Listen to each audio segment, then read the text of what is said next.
আসসালামু আলাইকুম। Learner tassel চ্যানেলে সবাইকে স্বাগতম। আশা করি সকালে ভালো আছো।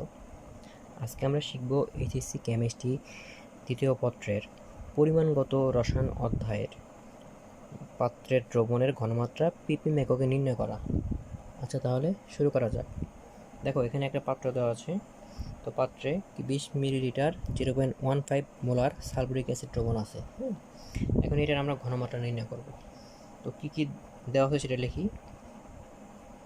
দেওয়া আছে কি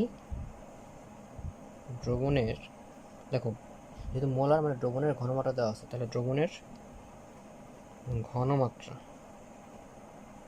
দ্রবণের ঘনমাত্রা কি দেওয়া আছে? সি এর মান 0.15 মোলার।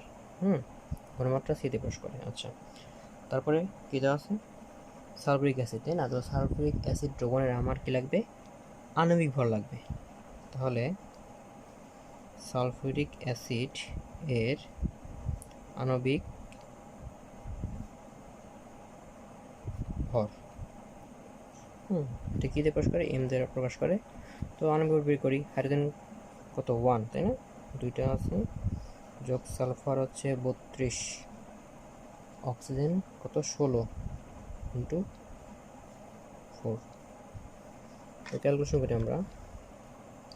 2 যোগ 32 যোগ 64 কত হয়? 98। আচ্ছা, এটাও পেয়ে গেলাম। এখন আমরা কি করব? সুতরাং পিপিএম, তাই না? পিপিএম এককে দ্রবণ মানে কি? সালফিউরিক অ্যাসিড, তাই না? সালফিউরিক অ্যাসিড এর ঘনমাত্রা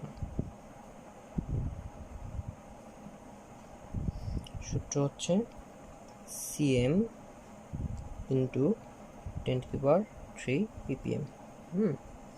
এখন সি সি হচ্ছে ঘনমাত্রা, যে দ্রবণটা সেটা হলো ঘনমাত্রা 0.15 ইন্টু আণবিক ভর এম এর মান হচ্ছে 98 ইন্টু 10⁻³ ppm। আগে ঘনমাত্রা কিছু ছিল মোলারে, তাই না? এখন আমরা ppm কিন্তু করছি। তো এখন ক্যালকুলেশন করি। 0.15 ইন্টু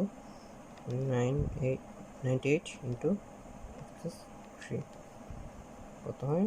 14,700 ppm।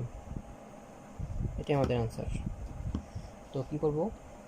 যেটা দেওয়া আছে, যেগুলো দেওয়া থাকবে সেগুলো আমরা লিখবো। যেহেতু ঘনমাত্রা দেওয়া ছিল, তারপর যেই দ্রবণটা দেওয়া ছিল সালফিউরিক অ্যাসিড, সেটার আণবিক ভর বের করবো। তো আমাদের জেনারেল যেটা সূত্র হচ্ছে সিএম ইন্টু 10⁻³। তো এটা মনে পেয়েছি, তারপর আমরা বসিয়ে দিয়েছি। ওকে, একদমই সহজ। আজ তাহলে এই পর্যন্তই। আল্লাহ হাফিজ।